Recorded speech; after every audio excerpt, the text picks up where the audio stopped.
please. Participant.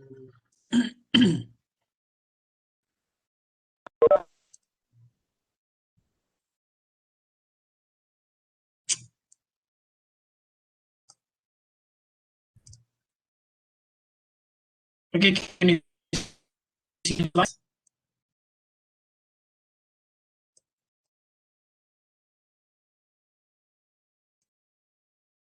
Right, good. So MOSFET. MOSFET is the final topic that we have to cover before we finish the course. Okay. So I've covered on my side on solar cells and today MOSFET, and we've briefly learned through presentation mode on other devices as well. So we've covered photodetectors, diodes, lasers, and other types of solar cells, BJTs. Okay, so at least for now, you already know quite a range of different semiconductor devices, which with their own device configurations and device operations, and up to the applications of each device. Okay, so again, I think you can now have better appreciation of the course, because when I listened to your presentation this week and last week, you managed to relate the device operating principle, for example, with the underlying physics mechanism that's happening in the device. For example, when you talk about LED, then you talk about radiative recombination. And then yesterday when we discussed about organic solar cell thickness, for example, the optimum thickness is very low, in the region of 1/200 nanometer, due to diffusion length of the excitons, right? So we want the device to be thick so that we can absorb as much light as possible.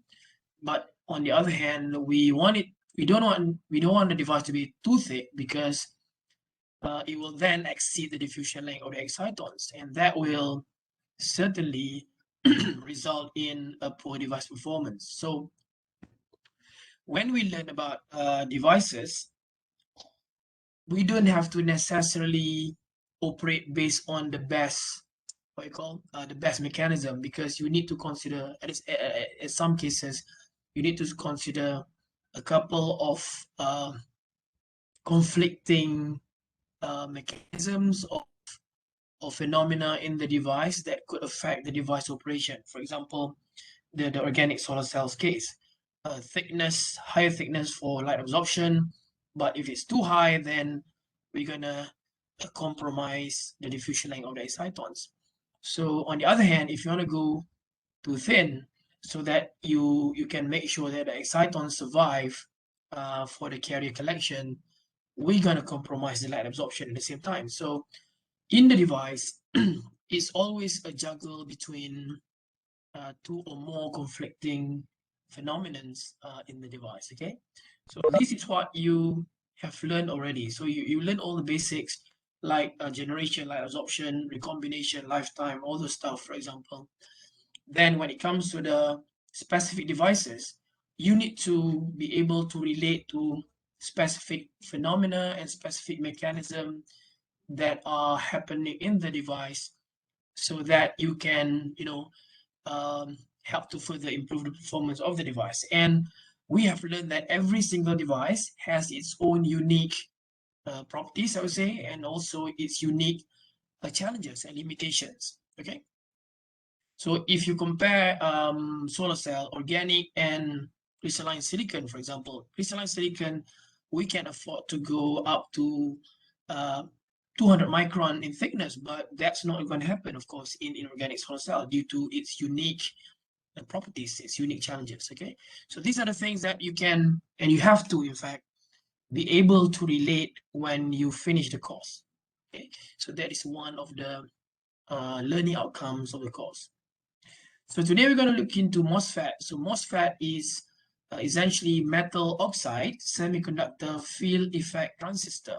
Okay, metal oxide semiconductor field effect transistor, we're going to look at why is it called MOSFET, right? The device is given a name due to a reason, a reason or more reasons, perhaps a couple of reasons. In this case, we're going to see that the device configuration is comprised of metal layer, or we can also use polysilicon layer sitting on a very thin oxide, and then the channel, the process of inducing channel formation is by field effect. Okay, by field effect, by applying a gate voltage in order to induce channel formation, and that's why we call it as field effect transistor. And the device is a transistor, so a transistor that's based on field effect. So that's why we call it FET. Field effect is the mechanism, transistor is the device, and in the configuration we can see later on that we have a metal slab or a very thin layer of metal that can also be replaced by polysilicon or polycrystalline silicon. We're going to look later on, sitting on a very thin layer of oxide, insulator. So conductor sitting on the insulator, sitting on a semiconductor, and we're going to have the field effect phenomena in the device. So before we move on, I don't want to ask you this question. I want you to just go through later on and think about and try to do your revision based on this. Try to draw the schematic of a solar cell, and then describe operation of solar cell as well. And we've learned in cadmium telluride and organic solar cell presentation as well. So performance of solar cell depends on the band gap. So we've discussed a couple of times on the bell curve, on the bell-shaped curve, about the optimum band gap for high energy conversion or high PV conversion. We discussed that it is a peak at the center, which is around 1.4 to 1.5 electron volt for outdoor applications, right? Going to the right, going to higher band gap, we're going to have higher VOC in the device, but lower current, lower GSC, short circuit current density. And going to the left or going to a lower EG, we're going to have lower VOC but high current. So if you put this into equation, the calculation of the conversion efficiency, which consists of JSC times VOC times field factor over power input. So we're going to have lower efficiencies on both sides, on the extremes, but we're going to have an optimum efficiency in the central region, okay? So conversion efficiency calculation, yeah, that's exactly the equation that I mentioned last few seconds. And how then to increase carrier collection probability on the solar cell. So you can do multiple things in order to improve carrier collection probability, right?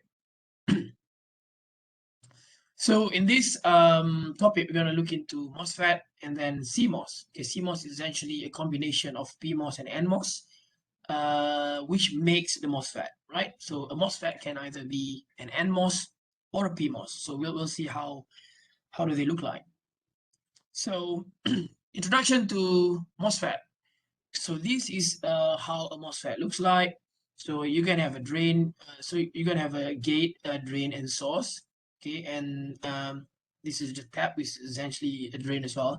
So if you look at the cross section of the device, so we have a gate here, the pink color here, not so pink, gate sitting on gate oxide. Okay, the top one here is gate metallization. It can also be replaced with polysilicon, and it is sitting on a very thin layer of gate oxide in the order of 1 to 10 nanometer, depending on the technology node. We're going to look into that as well.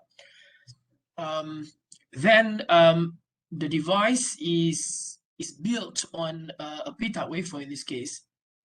So this body here, the gray color, is originally a p-type silicon wafer. So that's how we started the device, a p-type silicon wafer, before we have these two regions, N+ regions. Okay, so these two N+ regions belong to source on the left and drain to the right. So then we have source and then gate and then drain. Okay, so now you can see the important layers or the important structures on the MOSFET. You have gate metallization or gate polysilicon sitting on gate oxide.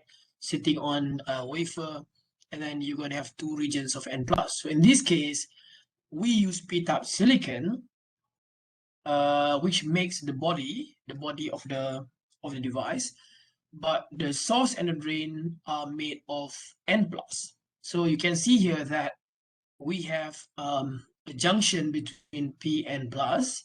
We have another junction between P and plus drain. Okay, P and plus drain is on the right, P and plus source on the left, and then we also have an interface between wafer and oxide. Okay, followed by a metal gate or polysilicon gate. So it's a three-terminal device. Current flows due to the flow of charge carrier in the inversion layer. We're going to have a layer down here later on. At the moment, we don't have any layer, any channel for the current or for the electrons to flow just yet, because there is no mechanism, or there is no process acting on the device yet, right? So let's see. So here again, from Wiki, this is the gate sitting on gate oxide, and then you're going to have a source on the left and drain on the right, and we're going to have a body, which is the wafer. So for your information, the wafer can also be an N-type wafer, okay, an N-type wafer. So if the wafer is N-type, then it's going to form a junction between N-type and P plus here. So here is going to be P plus, here is going to be P plus as well, right? So we have two classes of MOSFETs. So the first class is called enhancement mode, or normally off mode. So we're going to see later on what's the difference between enhancement mode, and the second one is called depletion mode, which is normally on. So the first one, enhancement mode, means that the device will be off unless a gate voltage is applied on the gate, right, to turn it on. On the other hand, the second one, the device will be normally on unless a gate voltage is acting on the gate to turn it off. Okay, so by default, the first one is off, then you have to turn it on. By default, the second one is on, you have to turn it off, right? So these two can use either N channel or P channel for operation. Okay, you can use either P channel or N channel for operation. If I go back here, if you look at this device configuration, for example, if you want to form an NMOS, okay, now let's talk about each of those. If you want to form NMOS, MOS is the MOSFET thing, yeah. So N is actually the channel. Okay, N is here, is the channel. So if you have a p-type silicon and N plus source and drain, then you call the device as NMOS. So that means we're going to create a channel later on. We're going to see how.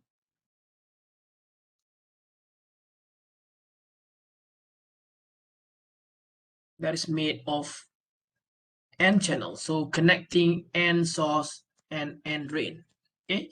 If you have N source and drain, so your channel in between will be N type as well, right?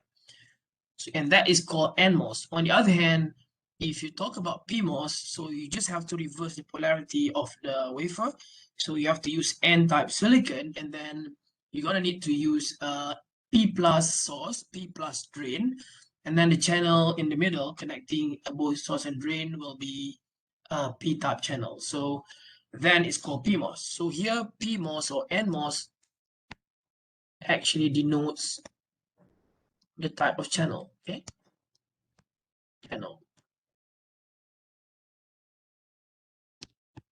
If you have N channel, then it's called NMOS. If you have P channel, then you have PMOS. Okay, let's move on. So we have 4 modes of operation. You can see here, this is taken from Niemann's book. Okay, the first one, figure 10.34. So it shows the cross section and circuit symbol for N-type N channel. So bear with me, N channel enhancement mode. Right, so let's recap. When we talk about N channel, that means we are using N plus source and N plus drains, and the channel will be N type as well. So the channel here, the gray color in between, is also n-type in nature. So that's why we call it NMOS. And it is called enhancement because if you don't apply any gate voltage on the gate, right, that guy, VG, we call it VG, later on you'll see the details. If VG is 0, if you don't apply any VG on the gate, the device will be in off mode, okay? It'll be off. So go back to this, enhancement mode, it'll be normally off. If you don't do anything, it'll just be off, right? You have to apply a certain magnitude of VG to be able to turn on the device. So that's what enhancement mode is meant, right? So you need the VG in order to enhance the conductivity of the channel and essentially the device, and that's why we call it n-type enhancement mode, right? So the label is like this. You can see the gate, you can see the drain, so you can also see the arrow pointing into, okay, you can see the base there, the body. B is the body, G is the gate, D is the drain, and S is the source. So the arrow is pointing towards the oxide, okay? So it's like you take that device configuration and flip 90 degrees anti-clockwise, and you're gonna get that circuit symbol. So 10.35 on the other hand is a cross-section and circuit symbol for n-type depletion mode. Okay, so see here is n, oh, sorry. Okay, n-type depletion mode.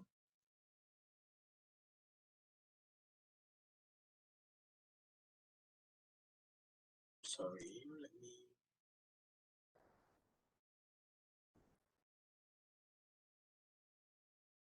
Can you hear me now?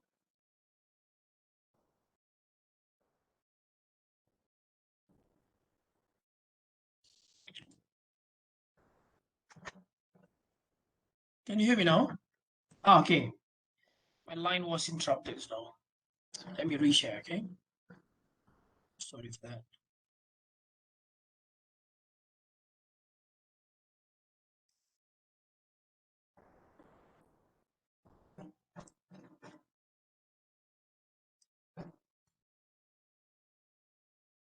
Okay, can you see the slides now? Okay, just to confirm. Okay, good. Thank you.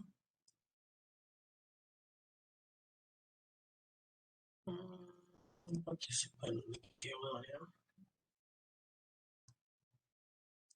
Right, so let's continue. Sorry. Okay, if you look at figure 10.35, it's showing n-type depletion mode. So the device is still using n plus source and drain on the left hand side and right hand side. No change in the gate. But now we have depletion mode. Depletion mode means the device is normally on. And you have to do something to be able to turn the device off.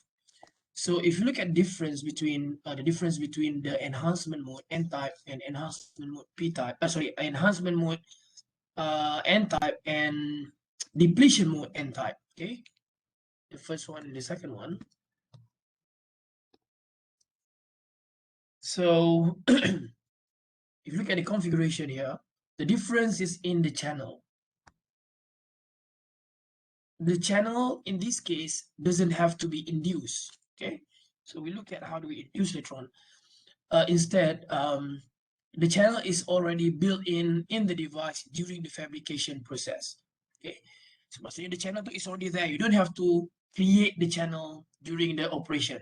So that's why it's a normally on device because the channel is readily there. You have to do something to be able to turn the device off. And if you look at the circuit symbol, you can see that the source and drain are connected here by this line. It's already connected. On the other hand, you have a dash line on the first one, right? So this means enhancement. You have to connect the source and drain. In this case, it's readily connected, depletion mode, right?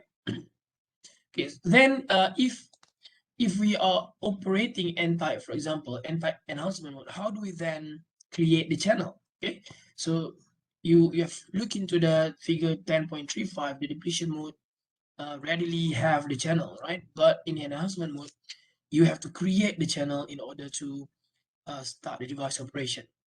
So what you have to do is you have to apply a positive VG. So in enhancement mode, you have to go for VG positive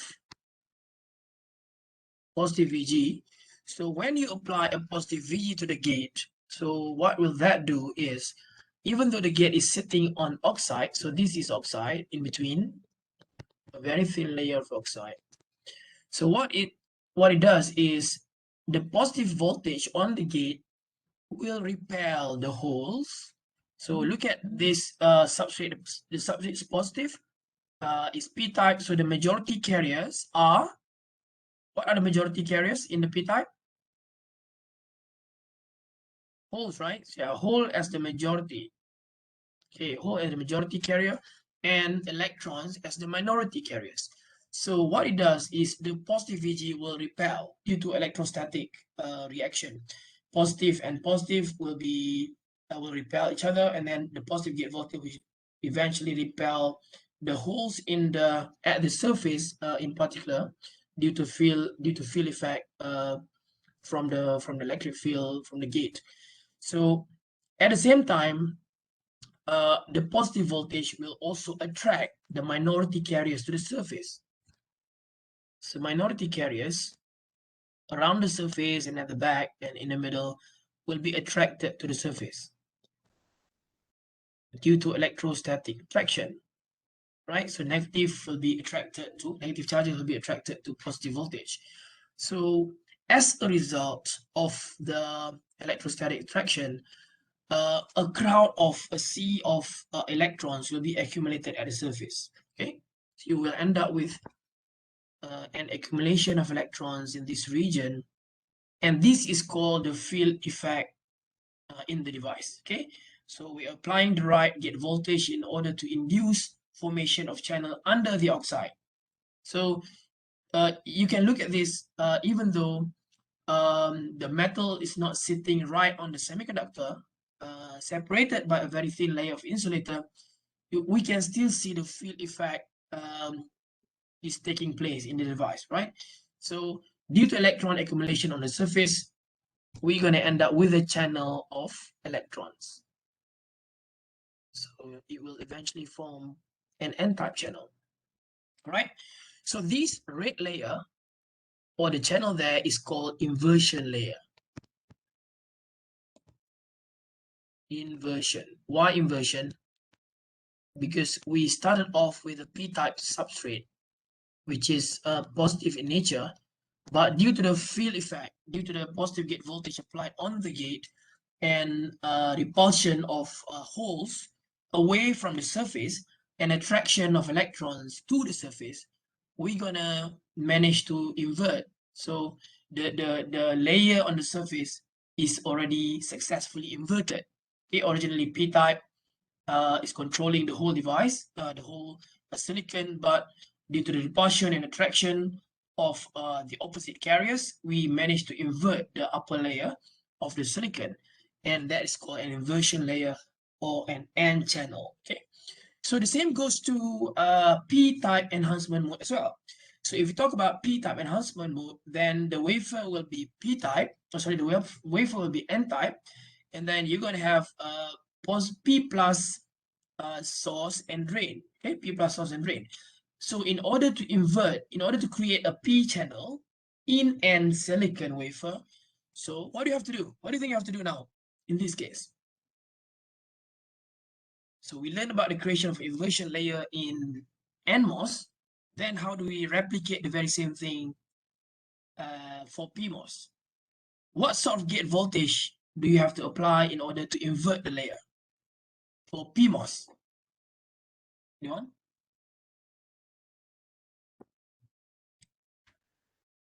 What sort of gate voltage do you need for PMOS? We want to do the inversion still. Come on, someone. It's just the opposite mechanism, right? Right. Okay, good. Shall we? Negative voltage. You have to apply a negative gate voltage. Okay. For PMOS, you just have to invert the whole thing. right, and apply a positive gate voltage. Okay, so here in this case, so it's a p channel p channel enhancement mode, right? So this one, the top one. So you have to apply a negative VG that will, so what it does, the negative one will repel electrons, even though they are the majority carriers in n-type, away from the surface, and as, at the same time, due to electrostatic attraction, the negative gate voltage will attract the holes on the surface or to the surface. Okay. Then, due to the field effect, we're going to end up with this inversion layer full of holes. Okay. So the key is in the electrostatic attraction. So you apply negative voltage, you repel electrons away from the surface, because the surface is what we call the location where the device experiences the highest electric field due to the application of the gate voltage with negative polarity in this case.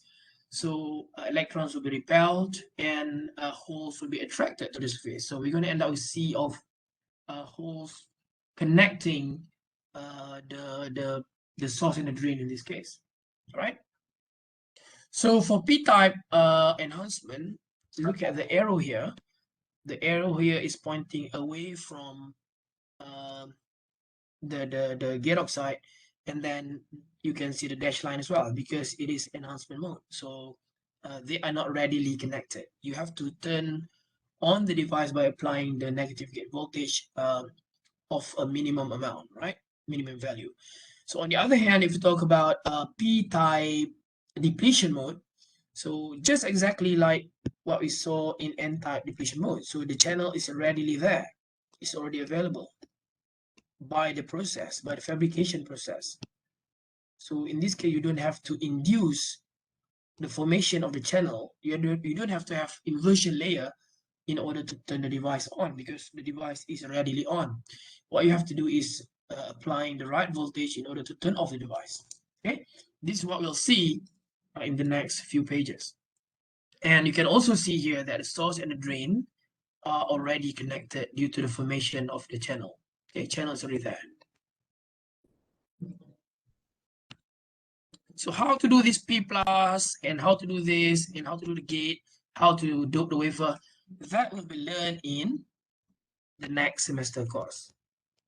Okay, ZAT387. We're going to learn every single step to do all this, the source, drain, gate oxide, gate, how to invert and everything. Okay, how to apply the metal even and the voltage. So you can look at 4 different situations here: the cross section and the ID-VDS curve. So ID-VDS curve is on the right for each figure. So when the VGS, or the applied gate voltage, is less than the threshold voltage, VT here is threshold voltage, and A, when the VDS value is small. So when the VDS value is small, so we're talking about this region from 0 to a small value of VDS. And then for B is about larger VDS value. So you go to B, then we're talking about here, we're going for bigger VDS here when it was started. And then C was when the VDS equals to VDS saturation. So we just see the saturation region. So this is C, saturation region, about to enter the saturation region. And finally, the D is about a VDS more than the saturation region. So when a device already entering the saturation region. So note the we call what's happening to the channel there. So if you look at this schematic, the cross section, essentially what we see is this: we are slicing this device. We are slicing this device only in the central region. Kita potong dia. We just cut this region and see in the next page, on the next page. Okay, we don't bother about source and drain on the left and on the right. We just take the central region, we cut it out, and then see the whole thing here. Okay, this is the cutout of of the area. Okay, so what we see is more of the vertical um, layers in the device. Okay, so we have you can see here we have the gate on top. The black one is the gate, so that's where you apply your voltage. And then we have oxide layer which sits under the gate ox. Hold on, let me approve your friends here. Okay, so gate followed by gate ox, and then the blue one here is the channel. Okay, the blue one here is the channel inversion layer, channel inversion layer, channel. So you can see now, okay, then after the channel is actually the wafer. Okay, this is the wafer. So this, the L here is the channel length. Okay, channel length. Connecting source and drain. So it depends on the separation distance when we do the fabrication of the device. Okay. On the other hand, we have another important parameter that is not seen on this schematic. But if you do a 3D, if you do a 3D, for example, okay, if you draw a 3D of this device, then you're gonna see source, drain. Okay, it looks like that. It looks like that. And you have a gate here. Gate is in the center. Something like that. Okay, and this is the body, right? So here is the L, the length between the distance between source and drain, or effectively the length of the channel. And another important parameter is the width of the channel that's not seen in our current page, right? This is the width, channel width. So this length and width will be important for device calculations later on. Okay, on this page you can't see the W, right? The W parameter on this page because it's into the page. It's into the page, yeah. So you can also see this. You can only see the L, but not the W yet. Right. So okay. Source is on the right, and then you can see the channel, and you can see that at different VDS condition, the channel condition or the channel width changes accordingly, right? So you can see here the change, the change, the change here. So you're gonna see what is actually happening to the channel thickness and channel length at different VDS condition. Right. When VGS is more than VT, we apply a positive voltage. For example, in this case, it is it's an enhancement, N-channel enhancement. So VGS is more than VT, so the voltage is more than enough to turn on the device. Okay, VT is the threshold that you need to overcome in order to turn the device on. And when this is happening, the device can operate at range of VDS. Okay, so the VDS can either be very small. Let us redraw ID VDS curve. So when the VDS can be very small, can be slightly bigger, or can be like that, right? So now we're talking about this increasing VDS on the x-axis, just like what we saw on this page, okay, with increasing VDS. So thickness of the inversion layer is related to relative charge density across the channel. So it depends on the VGS magnitude. So that will determine the inversion layer. So you will end up with a particular level of charges due to the attraction of the minority carriers to the surface. Okay, so it will actually depend on the VGS. When VDS increases, so when we go to the right of this curve, we're going to have potential drop across oxide near the drain. So near the drain means near the right hand side. So we're going to have a potential drop near the drain because we are applying VDS. So when we talk about VDS, that means you are applying a higher potential on the drain in comparison to the source. Okay, if you look at the source and the body here, source and body are both grounded, right? Grounded kan? So grounded means zero potential, grounded. And applying VDS here means the potential on the drain is higher than the source. Okay, so drain is more positive than the source because the drain is positive and the source is at ground potential or zero. So that means that's why we call it VDS in the first place. If the source is higher than the drain, we call it VSD. Okay, so in this case it's VDS.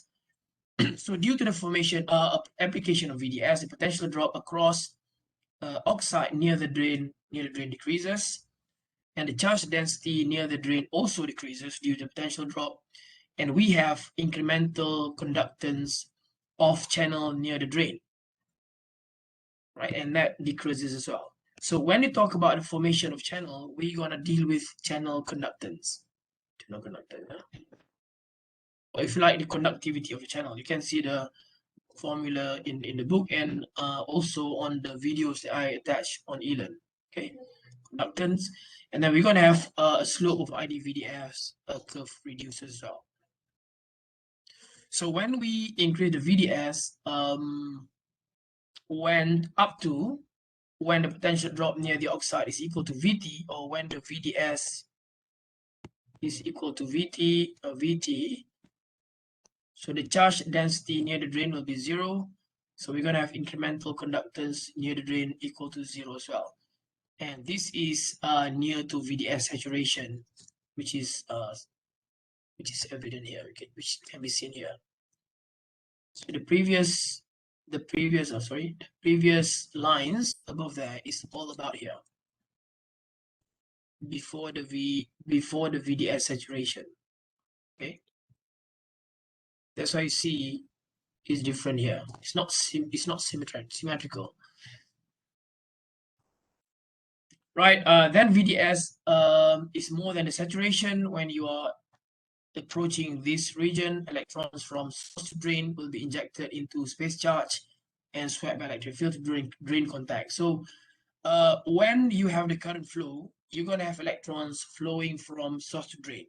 Okay, electrons flowing from source to drain, giving current flowing from drain to source, because we have opposite direction of current flowing to the electrons.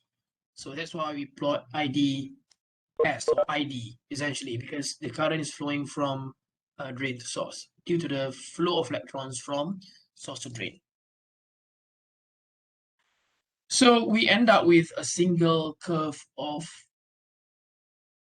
IDVDS, for example, okay, or this one, the single curve. So the VDS saturation, this point, saturation point will move to the right, and that will be determined by VGS minus VT. Okay, so when you apply higher VGS to the gate, higher VGS or higher gate voltage, we're going to end up with a family of ID VDS curve. Okay, and it's showing like this when we have a higher VGS gate voltage applied to the gate. Okay, and notice that the VDS saturation moved to the right because you have increased amount of VGS at the same level of VT. So you have larger value of VGS minus this a fixed value. So that's why the VDS is shifting to the right as the VGS increases. So you're going to end up with like that, the curve like that, right? Due to increase in VGS, and VDS move to the right accordingly. Right. On the other hand, this is an N-type NMOS, N-type depletion mode, right? Enhancement depletion mode, N-channel depletion mode. Sorry, the channel is already there, and you have N source, N drain, P body, and then you can see here the channel thickness is given by TC.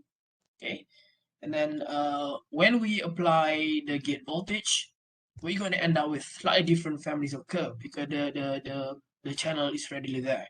So when the VGS is 0, you're going to end up with this ID VDS curve.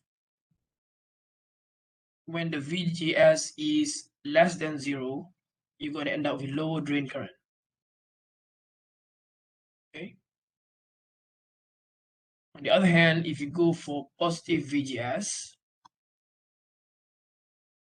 end up with higher curve, right?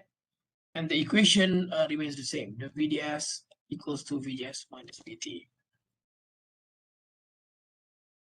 Right, a negative VGS, in this case, we're talking about negative VGS, will induce a space charge region under the oxide, then reducing the thickness of the n-channel type, n-channel region here, there. Okay. So if you apply a negative voltage to this n-channel depletion, the channel thickness will reduce. Okay, n-channel thickness will reduce the TC. So the reduced thickness decreases the channel conductance. So the channel conductance is proportional to the channel thickness. So if you reduce the channel thickness, you're going to reduce the channel conductance as well, because the channel is getting narrower and narrower for the electrons to flow. So that will reduce the drain current. So ID will reduce. On the other hand, if you apply positive VGS, if you go for positive, that will create an electron accumulation layer, and that will increase the drain current. So that's exactly what you see here. So when you apply negative VGS, VGS lesser than 0, you're going to reduce the drain current.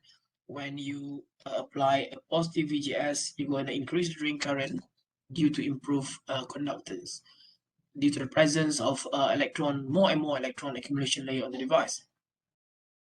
So one basic requirement for this device is that the channel thickness TC must be less than the maximum induced space charge region, or SCR, or depletion region, right, in order to be able to turn the device off.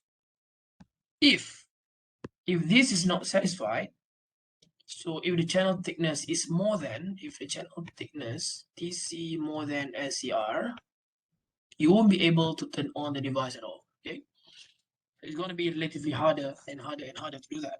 So when it comes to the device design, we should be able to we should take note of this, and we have to make sure that the channel thickness eventually is thinner than the induced space charge region. Okay, and that can be modeled. So in summary, we're almost done here before we move to CMOS in the next section. In summary, we have 4 types of MOSFET. So you have n-channel enhancement, normally off. You can also have n-channel depletion, normally on. And you can modulate the VGS value in order to reduce or increase the drain current accordingly. And we also have a p-channel enhancement mode, so which has a p channel here. So the channel here will be p, but the channel here will be n. So remember, the p and n here denotes the channel, not the body. Yeah, this one is n and the below one is p. So yeah, for p-type enhancement is normally off as well, but is a p-type channel, and p-type depletion mode normally on, but p-type. Okay, you can also see the ID characteristic as well on the right hand side. So this is the thing, and you can also see the ID VDS code summary. Okay, so the first one, for example, we talk a lot on that. With increasing VGS, you can see the increase of drain current. With increase of VD, we have also learned about this region. This region, the first region here is called linear region. Linear, some even call it triode region. And then this point is called saturation point. when the channel is completely pitched, and then the device starts to go into saturation region. And VDS saturation can be calculated by VGS minus VT. Okay, VT is fixed, but VGS can be modulated, can be changed, and that will change the VDS to the right as you increase the VGS. Okay, so we've also seen in N-channel depletion, when you do nothing on the device is already on. So if the VG is 0, the device is normally on. You can then modulate the channel thickness by modulating the VG. So if you go for positive VG, then you increase the channel conductance, increasing the drain current, increasing the channel thickness as well. On the other hand, if you go to the negative side, you reduce the channel conductance and reduce the channel thickness as well. So that will reduce the drain current to the very low level here. If the VGS is a high negative value, right? Then you can also see the flip of ID VDS characteristic. So this is essentially a flip of this for the first one, because they are both in enhancement mode, except they are N-type and P-type on the opposite. And the second one is also the flip of the depletion mode, right? So one is in N-type and the other one is in P-type. Okay then, so I think that's all for 10:50 already. So on Monday next week, we're gonna move on to CMOS, which combines NMOS and PMOS. We're gonna see a little bit of circuitry and stuff, and we're gonna see how each layer in the device, particularly the gate oxide, determines the operation or the performance of the device. And we can relate to the CMOS that we have now in the market, and we can relate to the technology node that are now being manufactured in the market. For example, if you talk about Silterra, for example, Silterra is capable of fabricating CMOS down to 110 nanometer, okay, 110 nanometer. But if you talk about the giant companies like TSMC, Intel, Samsung, they are capable of doing 5 nanometer, 3 nanometer, IBM, for example, and they are now heading to 2 nanometer and lower than that until the fundamental limit of the CMOS. Okay, we're going to look into that on Monday.